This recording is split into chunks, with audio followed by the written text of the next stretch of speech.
Memories, Dreams, Reflections by Carl Gustav Jung is the go-to place for anyone that is interested in learning about Carl Jung and his ideas.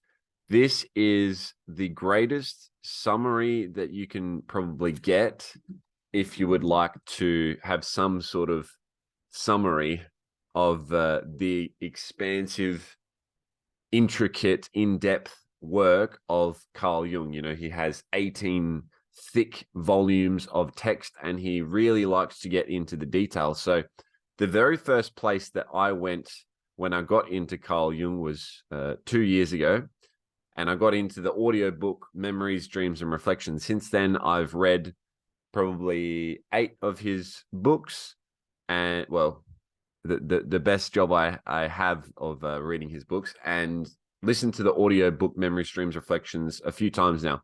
And every time I listen to it, I take new bits of information, and as my conscious awareness expands and as I integrate more of my unconscious uh, baggage and unequilibrated emotions and perceptions, I start to become more aware of the genius of Carl Jung. I do believe he has had one of the greatest impacts on psychology.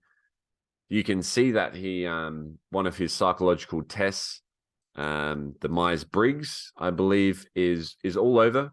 Now, that is a bit outdated, and I can get into that in the future. But this video, I want to get more in depth into some of the quotes from the book Memories, Dreams, and Reflections. So I'll give a bit of a summary of the book, and then we'll get into reading and reflecting on some of the quotes, some of my favorite parts of the book. So the book is exactly what the title suggests. It's Carl Jung's memories. You know, he goes back to one of his earliest memories when he's like in the fucking pram looking at a tree. It's like, how do you remember that? Who knows? That's so cool. His reflections on his work, on his relationships with Freud and other psychologists and Goethe and some of these other people that he's worked with, his parents, his wife.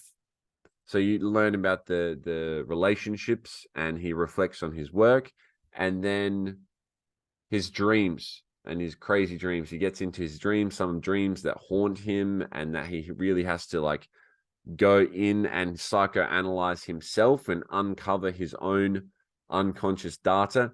He worked really hard to remain faithful to who he was and what he really did believe through him as a person and the text that he provided, that he wrote for everyone. He wanted to be as aligned as possible. And you can see that in the way that he writes. He says, now I know I am just a stepping stone, and this is one piece of the puzzle, and I've done as much as I can with what I have right now.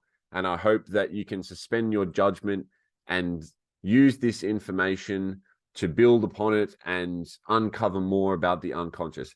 He was so obsessed with uncovering the unconscious and figuring that out so that humans could expand their awareness and be more true to themselves.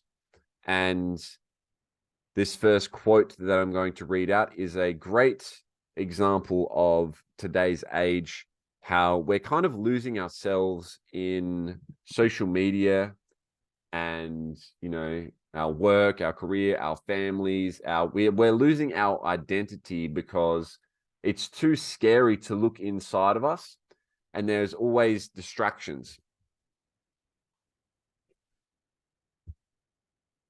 So if it's scary to face who you really are and have a look inside of yourself, and then there's all these distractions around, it's going to be a whole lot easier to have a wank or go on TikTok or have some food or go hang out with a friend or, you know, fucking play a video game or watch TV. There's so many different things that we can do.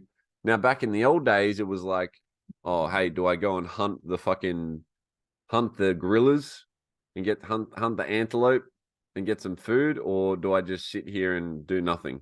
Or do I look in the stars? And that's why you look back thousands of years ago when there was nothing, well, quote unquote, nothing to do. They had such a connection to the universe, to the world, to the stars. They were astronomers back in the day, because they would do at night, their Netflix, their Uber Eats was fucking looking up into the stars and thinking and reflecting and translating.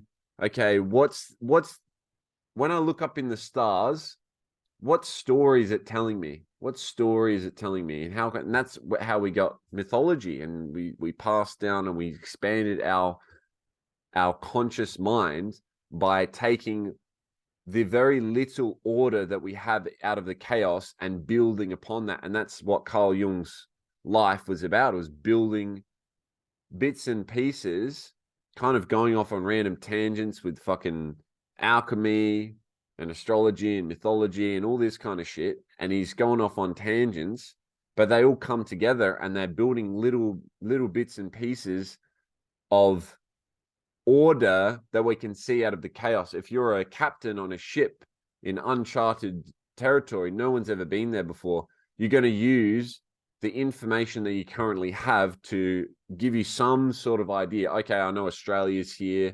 I know Africa's here. Okay, I don't know what's in that direction. Okay, I know what my bearings. Let me kind of just go that way. And that's what Carl Jung does. And that's what a great human does in their area of expertise, in their highest values. They are going to face the dragon, face their fears, and take what they currently know and then challenge that by going into the darkness of where they have no idea, where they don't know. And that's how paradigm shifts occur. That is what a genius does. A genius questions society's norms and puts themselves out there and challenges the ideas to expand awareness of unconscious information. And there's always new unconscious information. As soon as you learn something, you've got a whole nother room to grow, another level, another devil. So here is a quote that demonstrates where society is headed and how we have lost that connection with ourselves. We've lost the connection with the unconscious. And when we work with the unconscious and reflect on it, so by drawing, by analyzing our dreams, by analyzing our language, by analyzing our perceptions, there's all different ways that we can analyze and reflect on our unconscious mind. And if we're not doing that, we're not really figuring out who we are. And who we are is so important because it expands our awareness, it expands our love, presence, gratitude, inspiration, wisdom, certainty, and enthusiasm. These are the 6 transcendental feelings that are indescribable.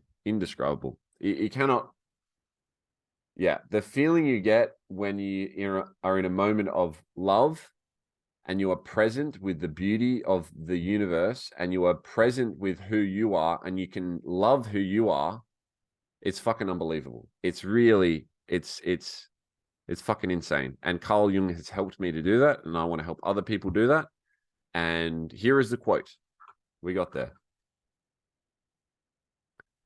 We are very far from having finished completely with the Middle Ages, classical antiquity, and primitivity, as our modern psyches pretend. Nevertheless, we have plunged down a cataract of progress which sweeps us on into the future with ever wilder violence the farther it takes us from our roots. Once the past has been breached, it is usually annihilated, and there is no stopping the forward motion. But it is precisely the loss of connection with the past, our uprootedness, which has given rise to the discontents of civilization to such a flurry and haste that we live more in the future and its chimerical promises of a golden age than in the present, with which our whole evolutionary background has not yet caught up. We rush impetuously into novelty, driven by a mounting sense of insufficiency, dissatisfaction, and relentlessness. We no longer live on what we have, but on promises, no longer in the light of the present day, but in the darkness of the future, which we expect will at last bring the proper sunrise. We refuse to recognize that everything better is purchased at the price of something worse. That, for example, the hope of greater freedom is cancelled out by increased enslavement to the state. Not to speak of the terrible perils to which the most brilliant discoveries of science expose us. The less we understand of what our fathers and forefathers sought, the less we understand ourselves, and thus we help with all our might to rob the individual of his roots and his guiding instincts, so that he becomes a particle in the mass, ruled only by what Nietzsche called the spirit of gravity. Reforms by advances, that is, by new methods or gadgets, and of course impressive at first, but in the long run, they are dubious and in any case dearly paid for. They by no means increase the contentment or happiness of people on the whole. Mostly, they are deceptive sweetenings of existence, like speedier communications, which unpleasantly accelerate the tempo of life and leave us with less time than ever before. Omnis festinatio ex parte diaboli est. All haste is of the devil, as the old masters used to say. Now, how's my Latin on that? Wow. Incredible. He's basically saying we're a bunch of fucking idiots, and we are so arrogant in thinking that we have phones and internet and fucking cars, and we can work from home now, and we can order food online, and we can order anything we fucking basically want online. Cool, we've made it. Woo, we've made it. Sweet, let's sit down and watch fucking Netflix and go on TikTok. Hell yeah. And we've lost that connection to the past, where in the past, it was about curiosity. It was about connecting with your tribe. Now, depending on where you live, most places, you walk down the street, no one even makes fucking eye contact, which is crazy. Which is like, we're so disconnected from ourselves because we're caught up in this fucking rush. This tempo of life is fucking way too fast, that we forget to even connect with other human beings. Not even the world, but we forget to connect with human beings. And we're definitely not connecting to ourselves, most of us, at least. So we don't understand that the price of something better is paid for with something worse. So if I would like to buy a car that's going to get me from A to B, I'm not understanding that I could be spending that money on something that would be nourishing my soul to a much greater degree. And like, here's a good example. So last year, I sold my car and I bought a bunch of courses. I bought some books and I just started riding my bike everywhere. And I started listening to podcasts as I was riding, and I felt so much better. And I felt like I wasn't committed to fucking like hanging out with someone or going to a meeting or like doing some bullshit activity that I didn't really want to do. I was like, well, I have to seriously think about this now, because I'm not going to ride my bike to fucking like 2 hours away to go, have a coffee and then fucking come. Like, no, I've got shit to do now. I've got to prioritize myself more effectively. So when we have like all of these shiny red objects right at our fingertips, it distorts our perceptions of what is important, because it's like, well, what's more important is, do I go to the gym or do I have some food? Well, I can order Uber Eats right now and it's going to take 20 minutes.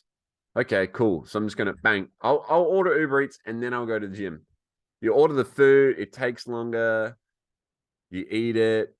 It's not that good. It bloats you. Oh, I'm tired. Don't feel like going to the gym now. Whereas, let's say Uber didn't exist.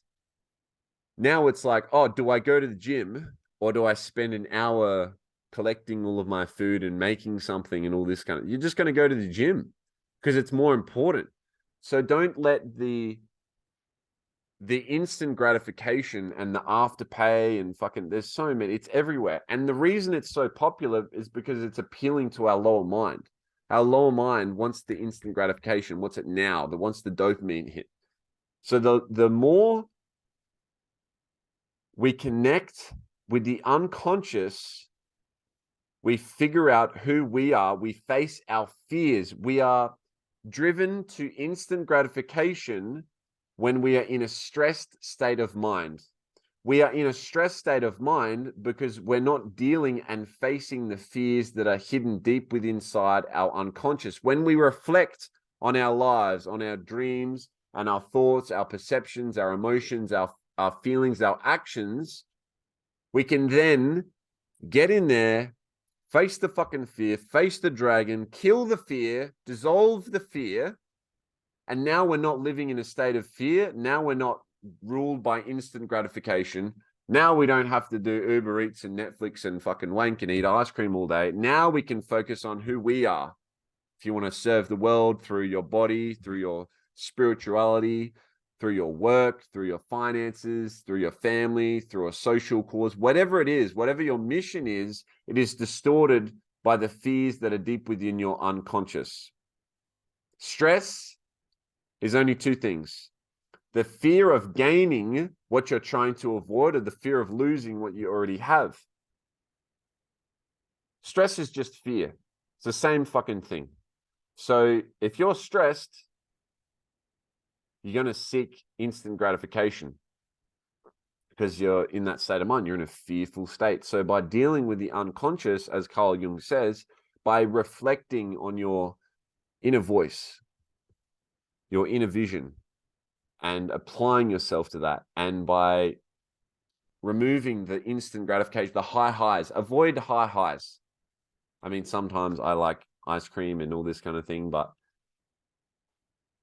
applying yourself to your purpose, your mission, your goals, who you are, what you want to create, and just slowly chipping away at it, one brick at a time. Just like Carl Jung built his own house, the tower in Bollingham. He bought a block of land, he started getting all the blocks, and he made his own house. And he said, it's simple. It's that simple life. And we don't need to live these complicated lives. We live simple to who we are, and we build on the foundations of who we are. As we learn more and develop more and build the foundations of who we really are, which our unconscious is telling us and giving us feedback and guidance on who we are. So analyzing the unconscious, journaling, reflecting, all this kind of thing. By doing that, we figure out who we are, and then we slowly expand on that. When you're going to build the Empire State Building, you don't start by building the fucking top level, do you? You start by building the foundation. Well, you start by planning. You start by building the foundations. Then you build level by level. That's it. So stop trying to build fucking level 100 of some fucking fantasy that you have because you're in a fear. Because the more fearful you are, the bigger fantasies you're going to have, and the more you're going to have unrealistic expectations of yourself. So you might as well be fucking aware of who you are. Start at the ground level of who you are, not the fucking top level of someone else. So let me read out one more quote, which I will finish with, which is fucking absolutely mind-blowing. The feeling for the infinite, however, can be attained only if we are bounded to the utmost. The greatest limitation for man is the self. It is manifested in the experience. I am only that. Only consciousness of our narrow confinement in the self forms the link to the limitlessness of the unconscious. In such awareness, we experience ourselves concurrently as limited and external. as both the one and the other. In knowing ourselves to be unique in our personal combination, that is, ultimately limited, we possess also the capacity for being conscious of the infinite, but only then. When we combine our conscious with our unconscious, our mind expands to the superconscious mind where we're filled in a state of love and gratitude, and we're present in the beauty of the universe. We have just dissolved time and space. We're no longer living in time and space. It is infinite. And when the more moments of that you can have where you're living in the infinite, the less stressed, the less fearful, the more certain you're going to be in who you are, and the more you're going to follow the path that is yours. You're going to walk your own path. Not everyone is prepared to do that. Not everyone wants to read Carl Jung, so we watch YouTube podcast summaries of them. So thank you for watching. That was Carl Jung. More videos on Carl Jung in the future. Subscribe.